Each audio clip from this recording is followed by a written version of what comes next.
My hand moved before my mind caught up with it. A tray slipped from a classmate's grip 3 tables away, and before the sound of metal even reached my ears, my body had already shifted its weight, ready to catch it, ready to move. I stopped myself half a second later, forcing my arm back down, forcing my face into the same soft, puzzled look every other student wore. Nobody noticed. Nobody ever notices, as long as I remember to be slow. That half second could have ended everything. My name is Ian Bennett, and I am sitting in a classroom on a space station built by people who have never once needed to run for their lives. I am wearing the same pressed gray uniform as everyone else here, the same polished shoes, the same calm expression. I look like any other transfer student. That is the whole point. I have spent 3 months making sure that I look like nothing at all. The room around me hums with quiet conversation in 6 different languages, all translated instantly through the small device clipped behind my ear. Students with soft blue skin discuss a poetry assignment. A pair of tall, thin siblings from a gas giant colony compare notes on a music composition. Somewhere near the window, a group is laughing gently about a mistake one of them made during a cooking exercise. Nobody is loud. Nobody is anxious. Nobody watches the door the way I do, out of habit, checking how far it is, checking what stands between me and it. I was taught to do that before I could read. Where I come from, forgetting to check the door could mean you did not live to see supper. The Meridian Interstellar Academy sits in orbit above a peaceful world called Solis, a planet so mild that its harshest storm is barely strong enough to bend a flower stem. Species from a dozen systems send their children here to study, to make friends, to grow up in comfort. It is, by every account I have heard, one of the safest places in the galaxy. I was the first human ever accepted. When my acceptance letter arrived, my mother read it twice before she believed it was real. She held my hand and told me something I have never forgotten. She said, "Out there, they will not understand what raised you, and it is not your job to make them understand. It is your job to survive gently." Those exact words, survive gently. At the time, I thought she was being poetic. Now I understand she was giving me the only instruction that mattered. Survive gently means smile first. It means walk slower than you want to.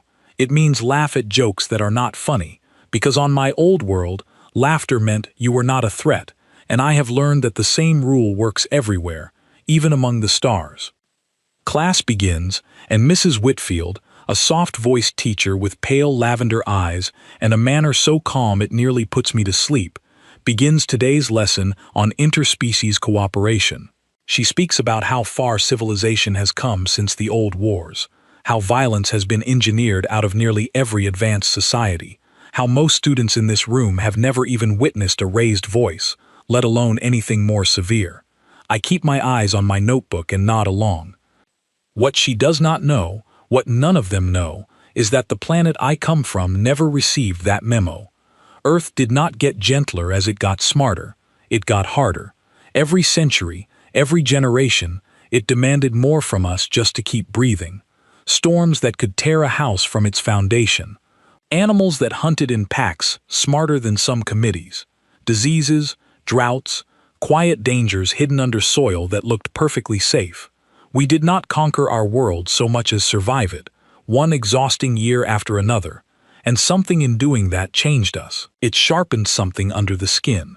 It gave us reflexes that do not sleep even when we do. I did not choose to be fast. I did not choose to notice every exit in a room within 2 seconds of walking into it. These things were carved into me long before I understood what they meant, the same way the ocean carves a canyon without asking the stone for permission. Beside me sits a student named Ale, a member of a species called the threll, with a pale, smooth shell along their back and wide, gentle eyes that seem to hold endless patience. Ale has been kind to me since my very first day, offering to carry my books, walking slowly beside me as though I might tire easily, speaking softly whenever the topic turns toward anything even faintly upsetting. Ale believes I am fragile.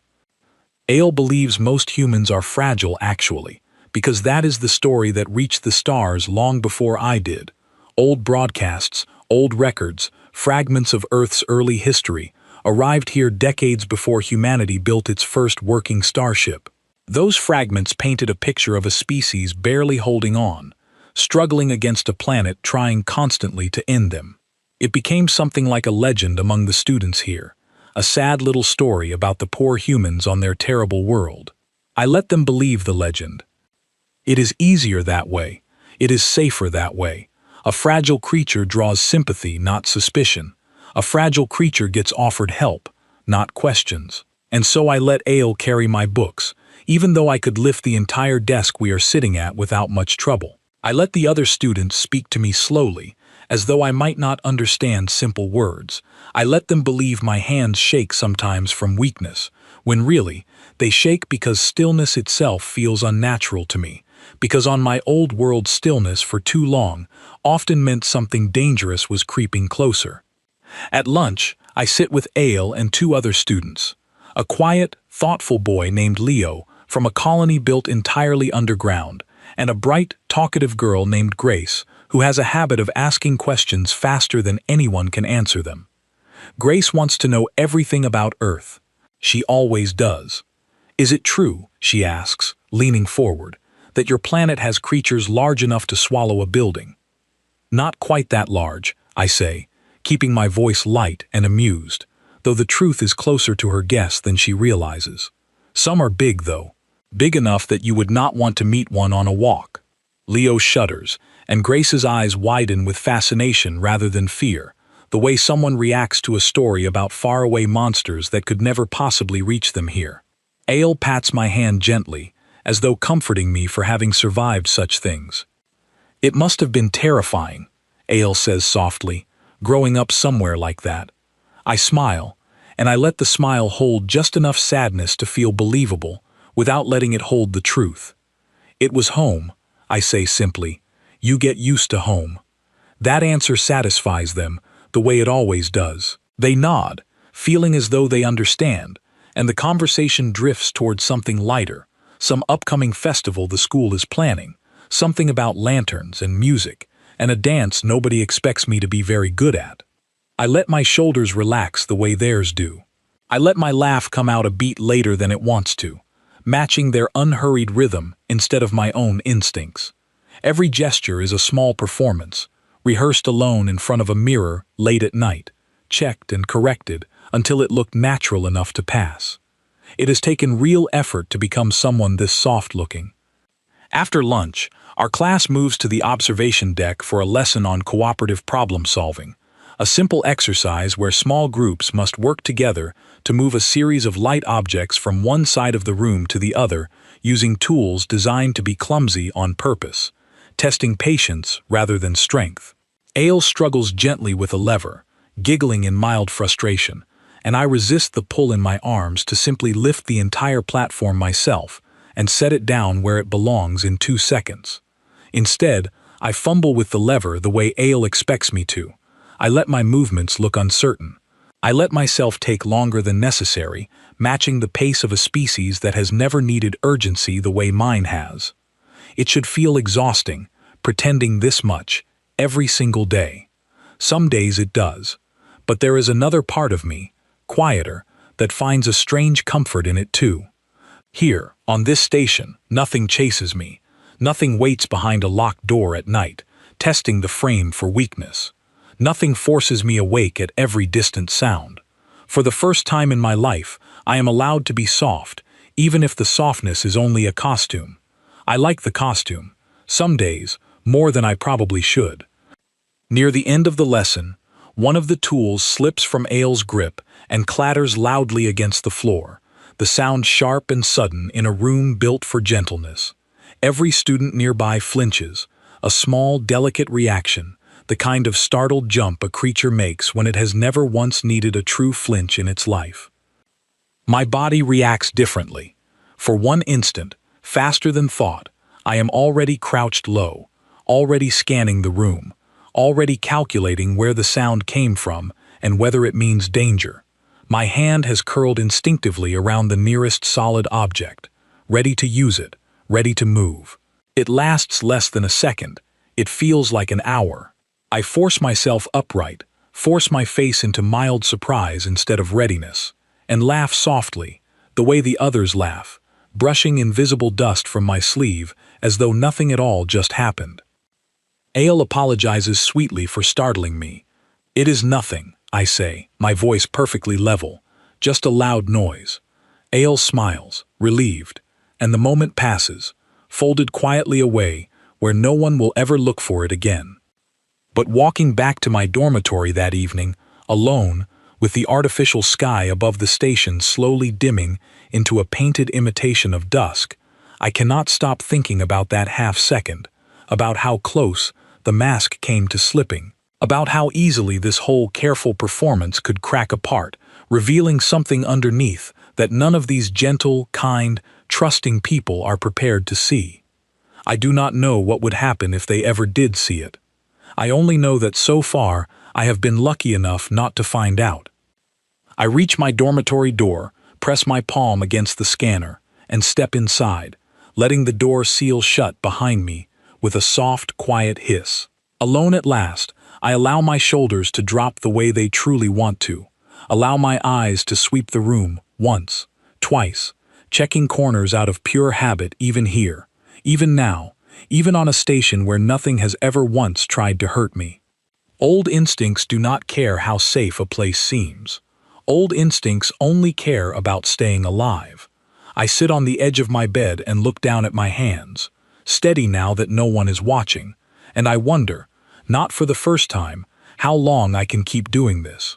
How long I can keep folding myself smaller, gentler, slower, so that the people around me never have to know what truly walked in among them, wearing a uniform and a smile. I tell myself it does not matter, that the secret is mine to keep for as long as I need to keep it. I do not yet know how soon that choice will be taken out of my hands. 3 weeks passed before I understood that something on the station had changed, and I only noticed because Ale stopped smiling for an entire afternoon. Ale never stopped smiling. Not during exams, not during a mistake in the kitchen lab that filled our floor with a strange orange smoke, not even during the long, boring lecture on trade law that put half the class to sleep. So when I found Ale sitting alone at the edge of the garden courtyard, shell drawn slightly inward, eyes fixed on nothing, I knew before a single word was spoken that something had shifted. I sat down beside my friend, without asking permission, the way you learn to do when someone needs company more than questions. "There is a shipment arriving next week," Ale said quietly, still staring at the small fountain in front of us. "A research delivery. For the biology department." That did not sound like a reason for sadness. Meridian received research shipments often, samples of soil, seeds, small harmless creatures collected from safe worlds for students to study under careful supervision. I asked what kind of shipment this one was. AL hesitated, the way people hesitate when a topic feels heavier than expected. "They say it is something from a Deathworld," AL said. "Not yours. A different one. Something dangerous enough that the delivery needs a special containment permit." My stomach tightened, though my face did not change. I have had a great deal of practice keeping my face still while everything underneath moves. "There are other death worlds," I said carefully, keeping my voice light. "Earth is not the only one."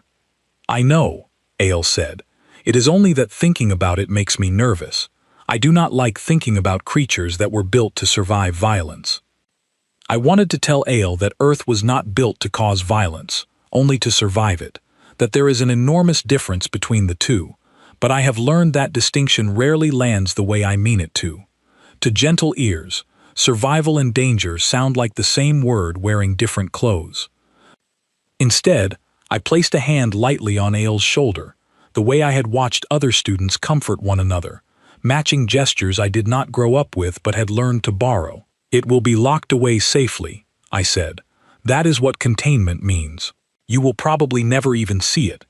Aiel managed a small smile at that, though it did not reach the eyes the way it usually did, and we sat together in the quiet garden until the artificial sun above us began to dim toward evening. I had learned, painfully, that worrying about things outside my control served no purpose except to steal sleep I could not afford to lose. But some old part of me, the part that never fully believed in safety no matter how many peaceful days passed, filed the information away and did not forget it. Over the following days, life at the academy continued its gentle rhythm. Classes blurred pleasantly into one another.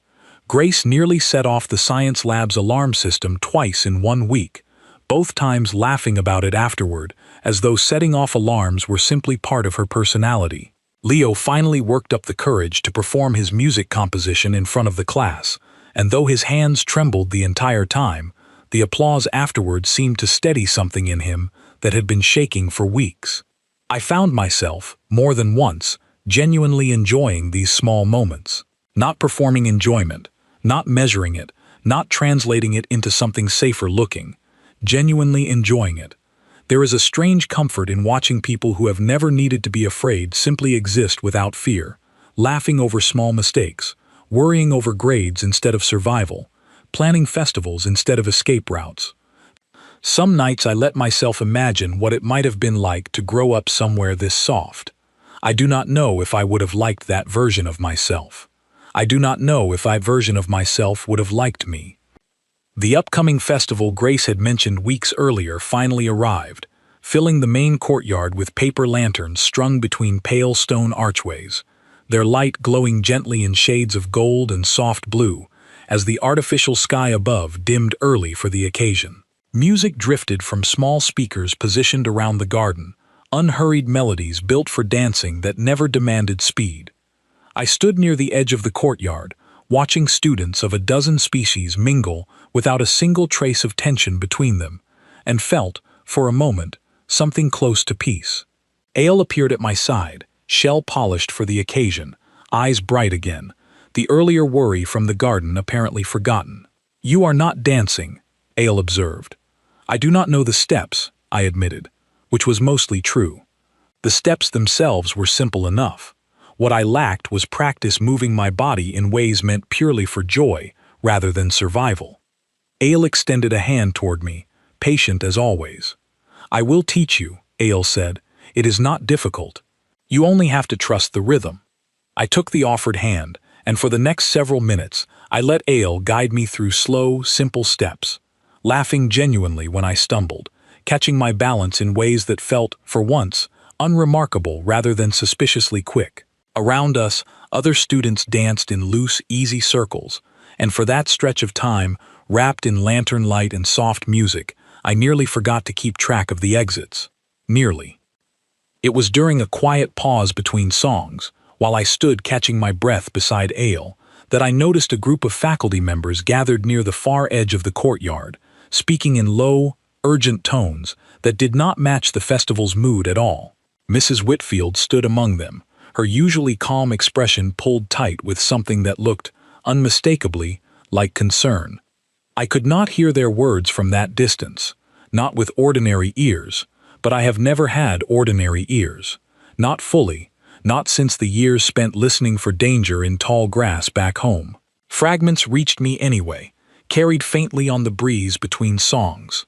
Containment breach protocol, biology wing, do not alarm the students.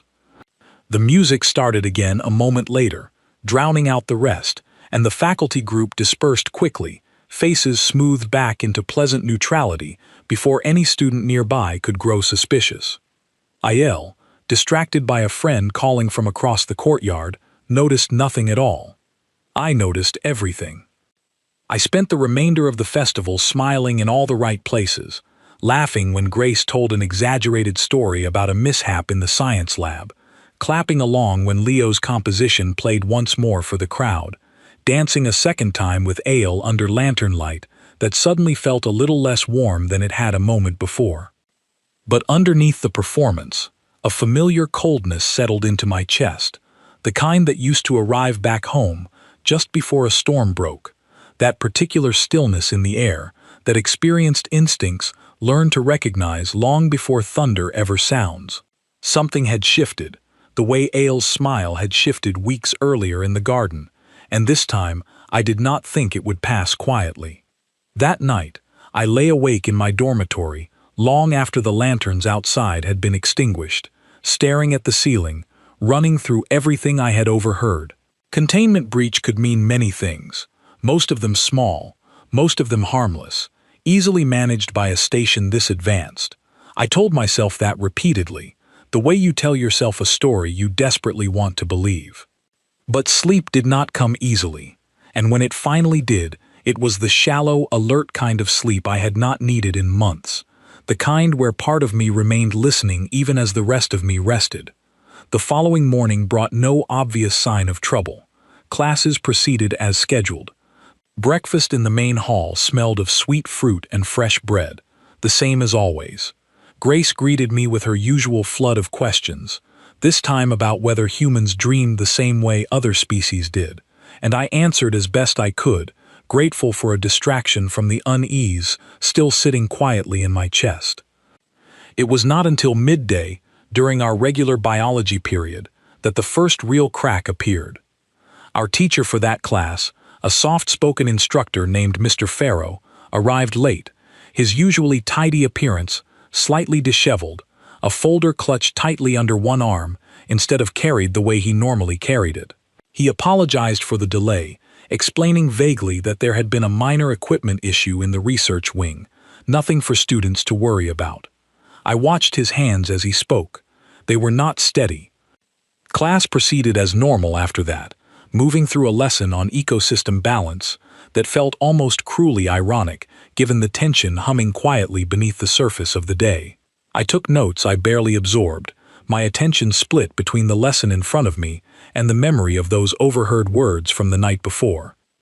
Near the end of the period, an announcement chimed softly through the room's speakers, the station's automated voice pleasant and calm as always, requesting that all students remain in their current locations until further notice due to a scheduled maintenance procedure in progress. Scheduled maintenance did not usually require students to freeze in place mid-lesson. Around me, my classmates exchanged mildly curious glances, unbothered, chatting quietly among themselves about the inconvenience, wondering aloud whether lunch would be delayed. Nobody else seemed to sense anything wrong. Nobody else had spent a childhood learning to read the difference between an ordinary pause and the kind of silence that comes right before something breaks loose. I sat very still, hands folded on my desk, and listened. Minutes passed. The announcement did not repeat. The soft hum of the station's ventilation system continued exactly as it always had. Slowly, the tension in my shoulders began to ease, and I allowed myself to believe, cautiously, that whatever had happened in the research wing had already been resolved. I was wrong. The first sign came not as an alarm, not as another announcement, but as a sound so faint that only someone trained to notice faint things would have caught it at all. A distant, low vibration traveling through the floor beneath my feet, gone almost as quickly as it arrived, the kind of tremor a heavy object makes when it strikes something solid far away. I looked around the room. No one else had reacted. No one else had felt it.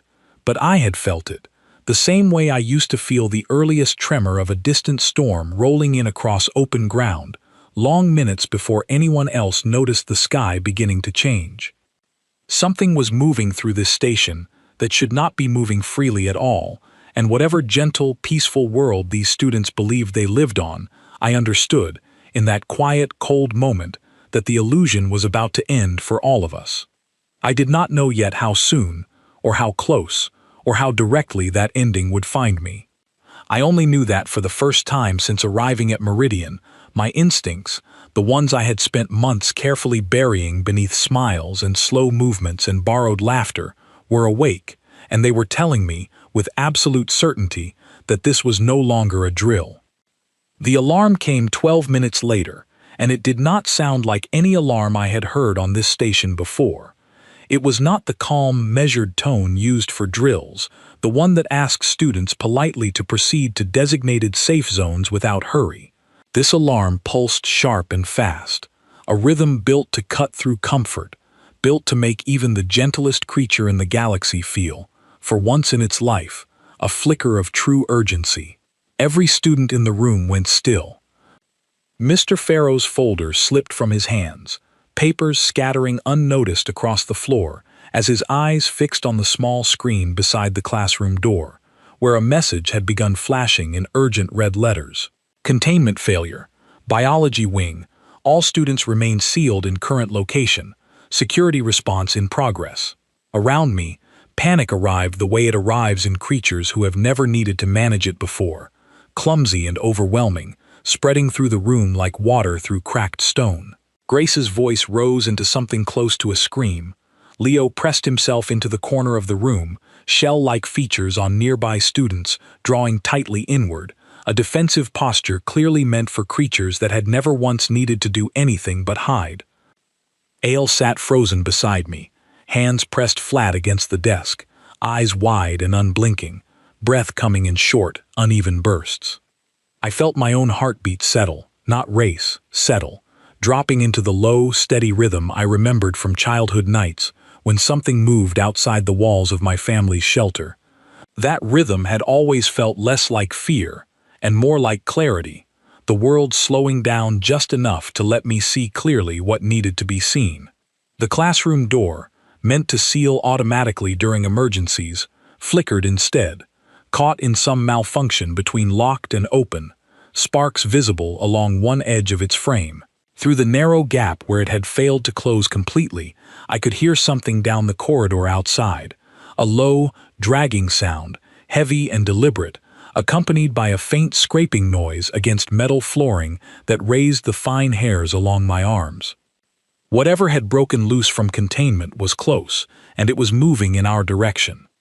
Mr. Farrow moved toward the door, hands trembling as he attempted to force the manual override, his voice rising in pitch as he called for calm that nobody in the room, including himself, seemed capable of finding. Students clustered together near the back wall, huddled in a tight, frightened mass, several of them crying softly, a few whispering prayers in languages I did not recognize. I remained near the center of the room, still seated, watching the door, watching the gap, calculating distance and timing the way I had been trained to calculate them long before I understood what training even meant. The dragging sound stopped directly outside our door. For one long, suspended moment, nothing happened. The only sound in the room was the ragged breathing of 30 frightened students and the faint electrical sputter of the malfunctioning doorframe. I watched the narrow gap in the doorway and felt every instinct I had spent months burying rise to the surface at once, sharp and clear and utterly awake. Then the door tore open. I will not pretend the creature that entered was something ordinary. It moved low to the ground on 4 powerful limbs, its hide a mottled gray that seemed built specifically to disappear into shadow, its head crowned with a ridge of bone that gave it an unsettling ancient look, something built by a world far crueler than the one it now found itself trapped in. Its eyes, small and dark, swept the room with the flat, patient focus of a creature that had spent its entire existence finding weakness and using it. It was not enormous. It did not need to be enormous. Its danger lived in speed and instinct, not size, the same quiet, efficient danger that thrives on Deathworlds everywhere, mine included. The room erupted into pure chaos. Students scrambled away from the center of the classroom, some diving beneath desks, some pressed uselessly against the far wall with nowhere left to go, several completely frozen in place, bodies locked by a fear so foreign to their biology that they had no idea how to move through it. Mr. Farrow shouted something about security, backing away from the door with both hands raised uselessly in front of him, offering no real barrier at all. The creature's attention swept across the frightened, scrambling room, searching until it settled, with terrible precision, on the one figure who had not managed to move at all. Ale remained frozen at the desk beside mine, shell drawn tight, eyes wide with a fear too large for a body that had never once needed to prepare for anything like this. My friend, who had carried my books out of gentle pity, who had taught me slow, patient dance steps beneath festival lanterns, who had sat beside me in a quiet garden worrying softly about creatures from worlds harsher than this one, sat directly in the path the creature had chosen. I understood, in that fraction of a second, exactly what I was looking at. For 3 months, I had built a careful, convincing performance out of every gesture, every laugh, every deliberately slowed movement, all of it constructed around a single goal: staying hidden, staying safe, staying unremarkable enough that nobody here would ever have reason to look at me twice. I had told myself, over and over, that the secret was worth protecting, that survival meant staying small, staying soft, staying gentle no matter what. None of that mattered anymore. The creature's muscles coiled, low and controlled, the unmistakable posture of something preparing to close distance fast, and Ale had not moved, could not move, trapped by a paralysis that had nothing to do with courage and everything to do with a species that had simply never needed this particular kind of readiness before. I was already moving before I finished deciding to move. The chair beneath me scraped back hard against the floor as I rose, my body falling immediately into a stance I had not consciously used in months, but had never once forgotten. Weight low, balance centered, eyes locked entirely on the threat in front of me, rather than the fear radiating from everyone around it. My hand closed around the leg of an overturned chair nearby, solid metal, heavier than it looked, exactly the kind of improvised tool a childhood spent surviving open, dangerous country had taught me to reach for without hesitation. Somewhere behind me I heard Grace scream my name, heard Mr. Farrow shout something I did not process, heard the general chaos of the room folding around this single, narrowing point of focus. None of it reached me the way it normally would have. The old, familiar stillness had taken over completely now, the same clarity that used to settle over me on nights when something moved through tall grass outside my family's shelter, the world slowing, sharpening, reducing itself down to exactly what mattered and nothing else. I stepped directly into the space between the creature and AL.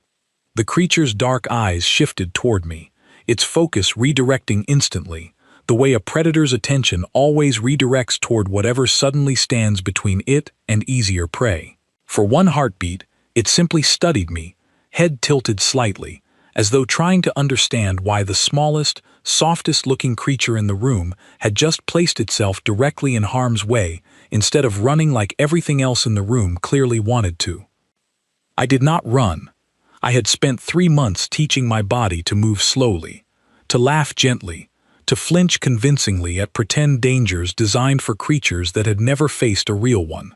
In this single moment, all of that careful, patient performance fell away completely, stripped off like a costume that had simply outlived its purpose, revealing something underneath that Meridian Academy, for all its peace and gentleness, had never once been prepared to witness. I felt my own breathing steady into the low, controlled rhythm I remembered from childhood, felt every reflex I had spent so long suppressing rise fully to the surface at last, sharp and ready and entirely my own. Behind me, I could hear Ale finally manage a single, broken word, my name, spoken with a confusion and fear that would, I already understood, change everything between us the moment this was over. There would be time to think about that later, if there was a later at all. Right now, there was only the creature in front of me, the chair leg heavy and solid in my grip, and a room full of frightened, frozen students who had never once needed to learn what I had been forced to learn on a world that gave no one the luxury of softness. The creature's muscles tensed once more, and this time its focus had shifted entirely toward me. I did not smile. For the first time since stepping onto this station 3 months ago, I let my expression fall completely still, calm in a way that had nothing gentle about it at all, and somewhere in the back of my mind, quiet and certain, a single thought settled into place. The mask was gone now. Whatever happened next, everyone in this room was about to learn exactly what kind of creature had been sitting quietly among them all along, hidden behind nothing more than a smile and a uniform. The creature lunged.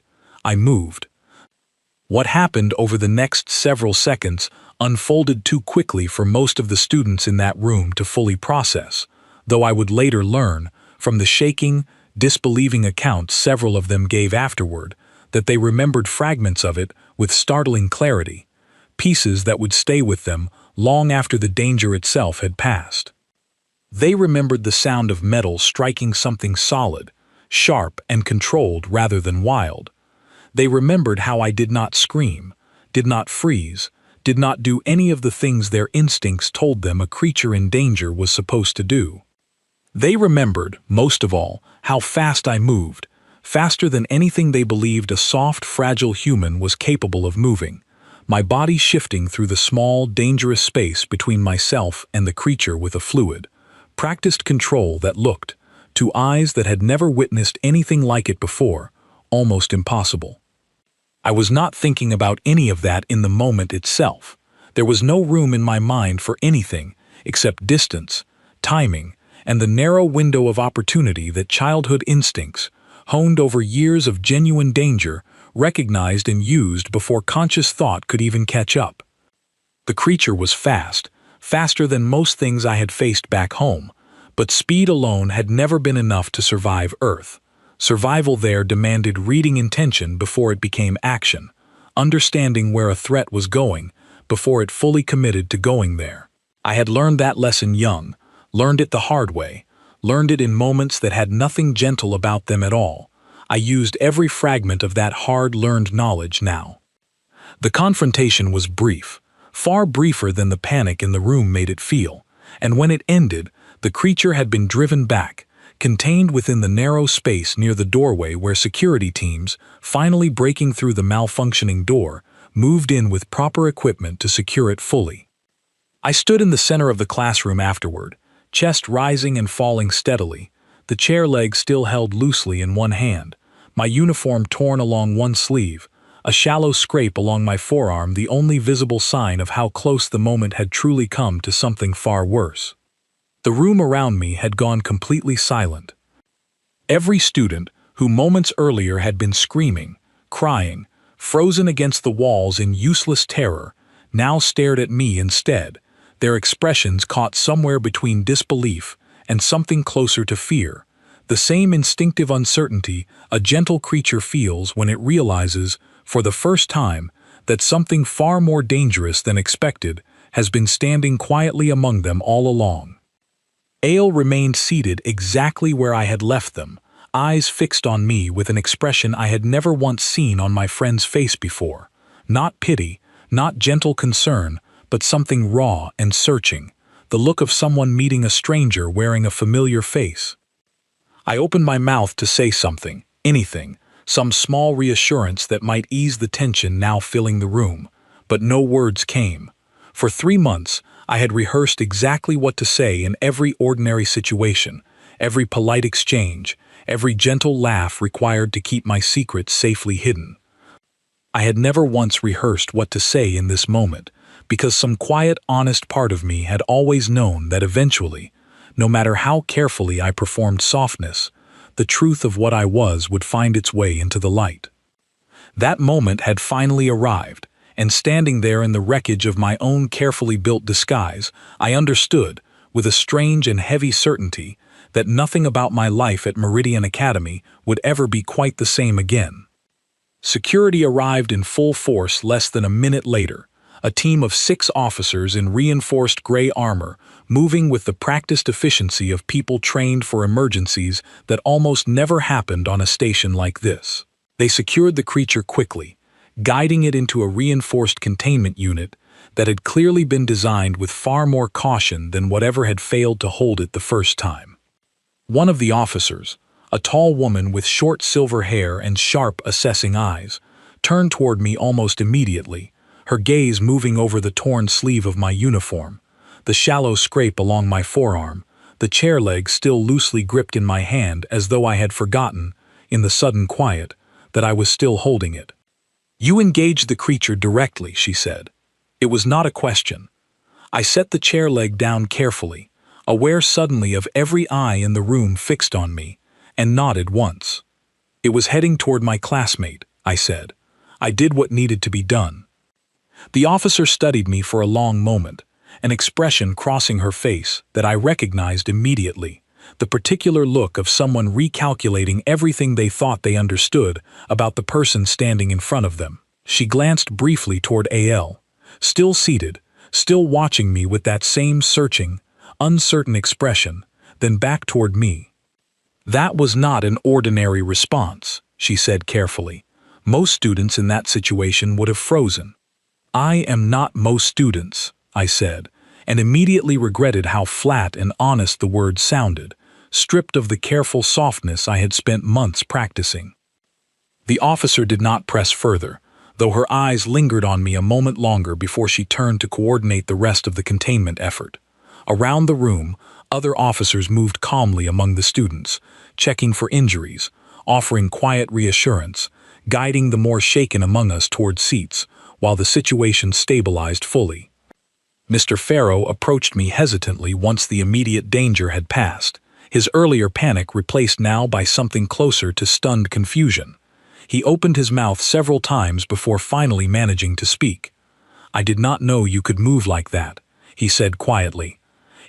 "Neither did I, until I needed to," I answered, which was not entirely true, but felt close enough to honest that I let it stand. He did not respond to that, only studied me with the same cautious uncertainty the security officer had shown, before moving away to check on the other students still gathered near the back wall. I remained standing near the center of the room, feeling, for the first time in months, entirely exposed. There was no performance left to hide behind, no careful arrangement of gentle gestures and slow, unhurried movements that might convince anyone watching that I was something softer than what they had just witnessed. The mask I had built so carefully over 3 long months lay in pieces around me, and I had no idea yet how to begin gathering them back up, or whether gathering them back up was even still possible. Ale rose slowly from the desk and crossed the short distance between us, movements careful, almost hesitant, in a way my friend had never once been hesitant with me before. "You were not afraid," Ale said softly, the words landing somewhere between a question and a quiet accusation. "I was afraid," I admitted, "because it was true. I was afraid for you. I was just not afraid of the same things you were afraid of." Ale's eyes searched my face for a long moment, and I let my friend look, let the careful stillness in my expression remain honest for once, instead of practiced, because I understood, somewhere deep down, that continuing to hide now would only make the distance between us feel wider. "How did you learn to do that?" Ale finally asked. "I did not learn it," I said quietly. "It was given to me, by the world I grew up on, whether I wanted it or not." Ale's shell shifted slightly, a gesture I had come to recognize over the months as a sign of deep thought, and for a long moment my friend said nothing at all, simply standing there, processing something that clearly did not fit easily into the gentle understanding of the galaxy that Meridian Academy had spent years carefully building. Around us, the rest of the classroom slowly began settling back into something resembling order, though the atmosphere remained thick with a tension that had not existed before today. Grace sat pressed against the far wall, arms wrapped tightly around her knees, watching me with wide, unreadable eyes. Leo remained equally silent, though his gaze, unlike Grace's, held something closer to curiosity than fear. A second team of officers arrived shortly after, along with a station administrator I did not recognize, a tall, composed man whose expression carried the particular calm of someone accustomed to managing situations that threatened to spiral beyond control. He spoke briefly with the security officer who had questioned me earlier, both of them glancing toward me more than once during the exchange, before he finally approached directly. "Mr. Bennett," he said, his voice measured and polite, despite the obvious weight behind his words. "We would like you to come with us for a short debrief, simply to understand exactly what happened here today." I nodded, expecting nothing less, and followed him toward the door, aware of every gaze in the room tracking my movement as I passed. I did not look back at Ale before leaving, not because I did not want to, but because I was not yet certain what expression I would find waiting there, and some old, cautious part of me was not ready to face it just yet. The debrief took place in a quiet administrative room several floors below the classroom wing, its walls a soft, neutral gray, a single table positioned in the center with a handful of chairs arranged around it. The administrator sat across from me, along with the security officer from earlier, whose name, I learned during the conversation, was Officer Dalen. They asked me to describe exactly what had happened, and I did, as plainly and simply as I could, describing the creature's entrance, the panic in the room, the moment I understood Ale was directly in its path, and the choice I had made in the seconds that followed. I did not embellish anything. I did not need to. When I finished, Officer Dalen leaned back slightly in her chair, studying me with an expression that had shifted, somewhere during the retelling, from professional caution into something closer to genuine curiosity. Your movements during the incident were recorded on the classroom's internal monitoring system, she said.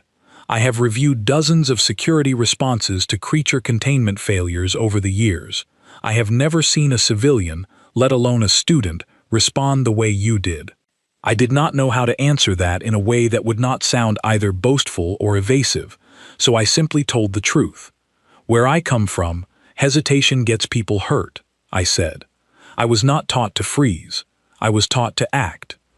The administrator studied me for a long moment before speaking again, his tone careful, measured, the tone of someone choosing his next words with real deliberation.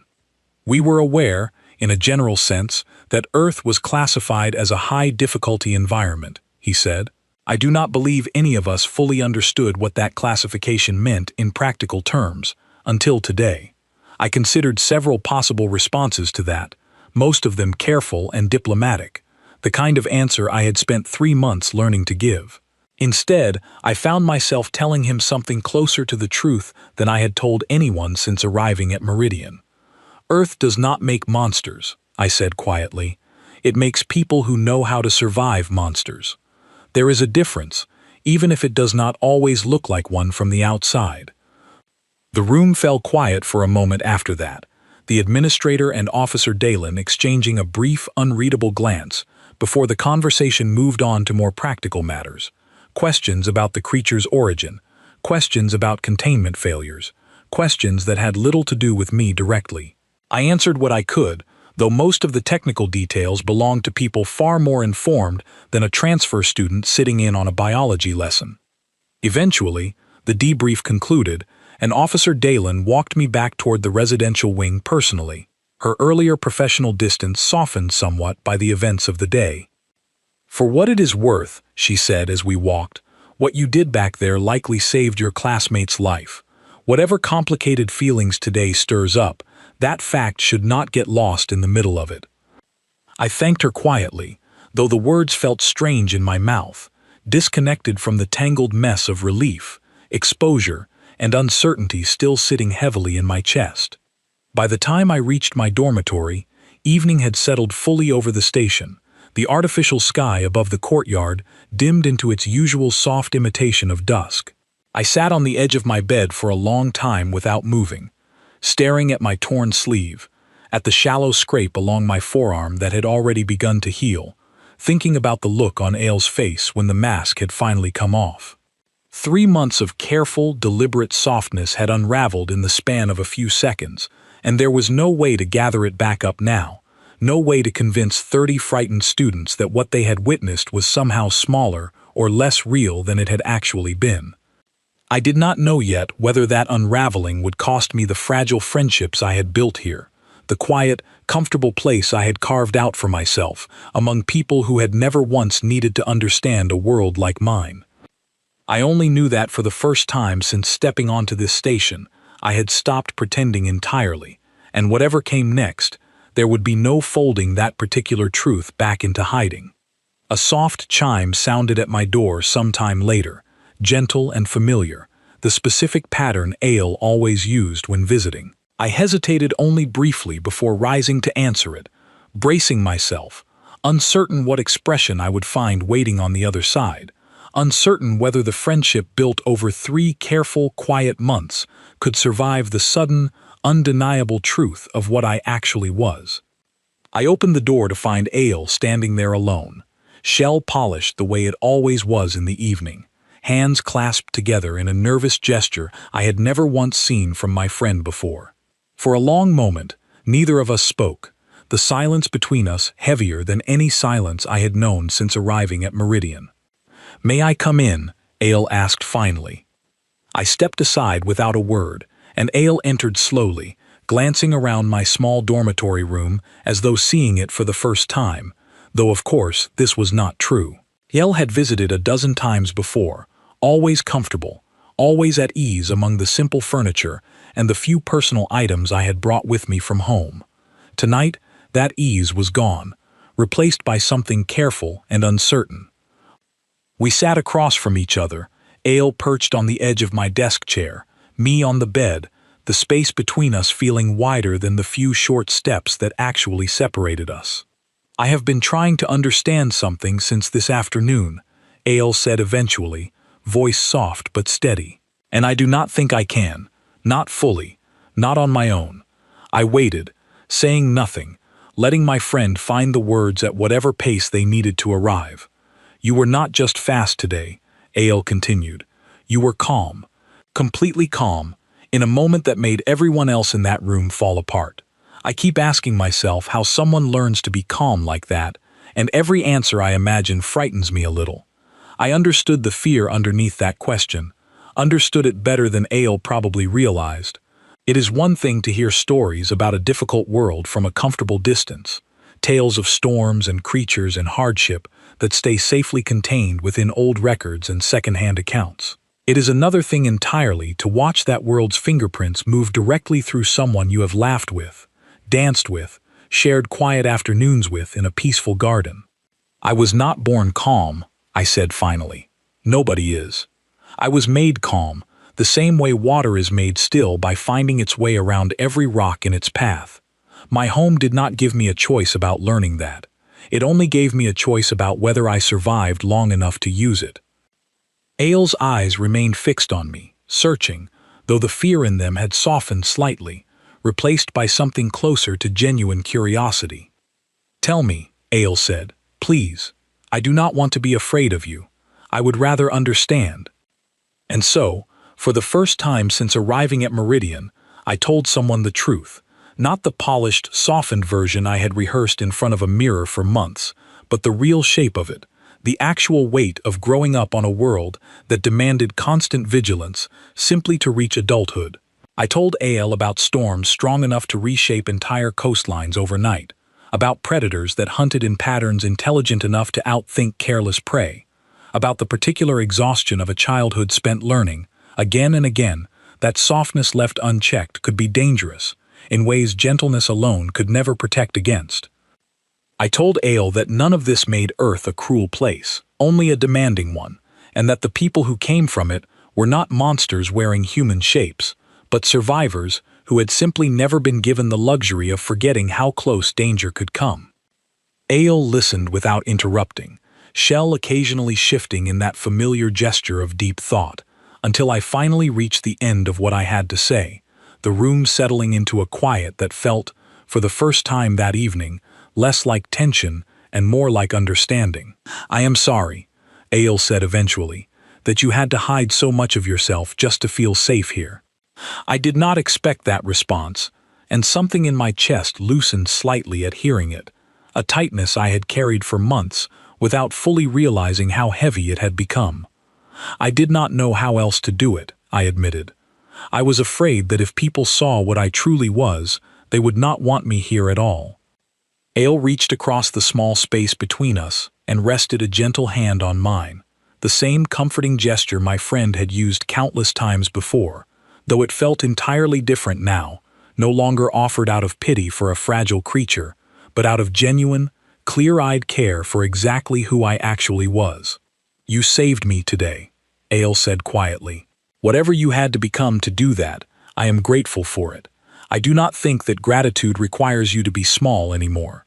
Something in those words settled deep inside me, quiet and steady, and for the first time in 3 long months, I felt no urge at all to smile in the careful, practiced way I had trained myself to smile. Instead, the small, honest curve that reached my lips arrived entirely on its own. Over the following days, word of the incident spread quickly through the academy, as such things always do, and I found myself the subject of far more attention than I had ever wanted or expected.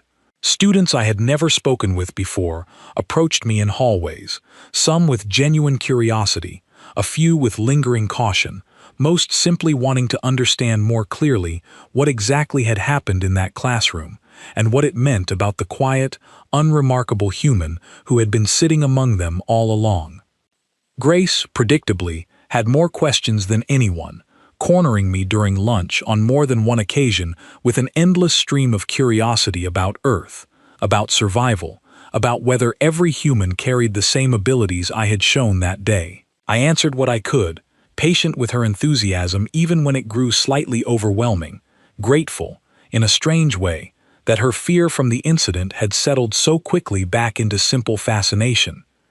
Leo, quieter by nature, approached the topic differently, seeking me out one afternoon in the garden courtyard to ask, with careful sincerity, whether I might be willing to teach him some small measure of the awareness I had shown that day, not the full weight of everything Earth had carved into me, but simply enough to feel less helpless the next time something unexpected happened. I agreed, though I made clear that what I could teach him was only a shadow of what true necessity had taught me, a few careful habits rather than the full, hard-earned instinct itself. Not every reaction was warm. A handful of students grew visibly uneasy around me in the days that followed, keeping a careful distance, whispering quietly whenever I passed, clearly uncertain what to make of a classmate capable of the calm, controlled response I had shown during the incident. I did not blame them for that caution. Fear of the unfamiliar is not cruelty, only a natural response from creatures who have simply never needed to develop the tools I carried, without ever asking for them. Mrs. Whitfield addressed the incident directly during our next class together, speaking with the same soft, measured voice she always used, though the words themselves carried more weight than her usual gentle lessons on cooperation and peace. "What happened in the biology wing was frightening for all of us," she said, addressing the room as a whole rather than singling me out specifically. "But I want each of you to consider something important. Bravery does not always look the way we expect it to look. Sometimes it looks calm, sometimes it looks quiet. Sometimes the person willing to stand between danger and the rest of us is not the loudest voice in the room, but the steadiest one." Her eyes found mine briefly as she spoke, and though she said nothing further directly to me, I understood the quiet acknowledgement for exactly what it was.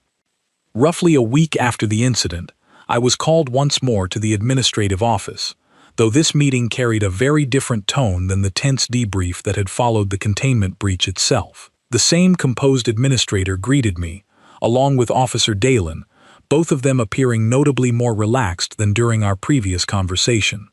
"We wanted to share something with you," the administrator said, gesturing for me to sit. "Following the incident, the Academy's Oversight Committee reviewed Earth's original application materials more closely, alongside your personal file and the security footage from that day." I waited, uncertain what direction this conversation intended to take. "For years," he continued, "our understanding of Deathworld environments has come largely from historical records and second-hand accounts, most of them decades old, filtered through translation and distance. What you demonstrated in that classroom offered our researchers something far more valuable, a genuine, real-time understanding of exactly what growing up under those conditions produces, not in theory, but in practice." Officer Dalen leaned forward slightly, her earlier professional caution now replaced entirely by something closer to respect. "You are, whether you intended it or not, changing how this entire station understands your species," she said. "That carries weight, Mr. Bennett. I would encourage you to consider what you want to do with it."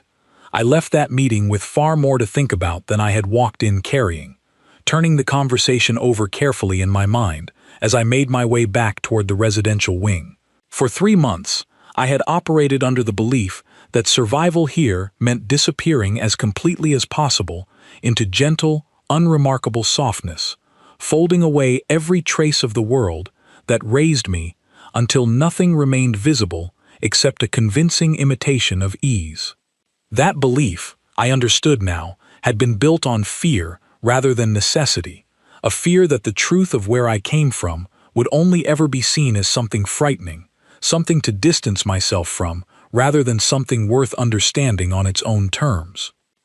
The following morning, I stood in front of the small mirror in my dormitory, dressed in the same pressed uniform I always wore, and found myself, out of old habit, beginning to arrange my expression into the same soft, careful smile I had practiced so many times before. My hand paused halfway through straightening my collar as I caught my own reflection watching that familiar performance begin to take shape once more. I let the smile settle into place anyway, though it felt different now, no longer a mask built to hide something dangerous underneath, but simply an expression, chosen freely rather than forced out of necessity, worn because it still served me well, not because I feared what might happen if it slipped. Walking through the corridor toward my first class, I passed several familiar faces along the way. Grace waved enthusiastically from down the hall, already calling out some new question before I had even reached her.